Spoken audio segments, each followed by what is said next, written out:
সবচেয়ে কাছের মানুষগুলো একসময় আমাদের ব্লক লিস্টে জায়গা পায়।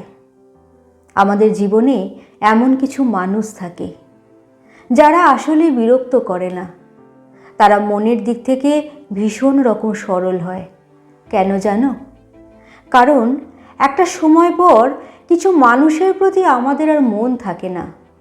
পুরনো অভ্যাসগুলোয় ভাঁটা নামে। যাদের সঙ্গে সামান্য প্রয়োজনের তাগিদে আমরা জুড়ে থাকতাম, সেটা ভালোবাসা বা অন্য কিছু হতে পারে। প্রয়োজন মিটলে কেমন অনায়াসে আমরা দূরত্ব চাই। তার থেকে পালিয়ে বাঁচার ভয়ে ব্লক লিস্টে পাঠিয়ে দিই। কি অদ্ভুত, তাই না?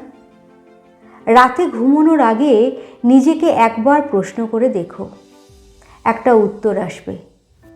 এটা ভীষণ বোকামি।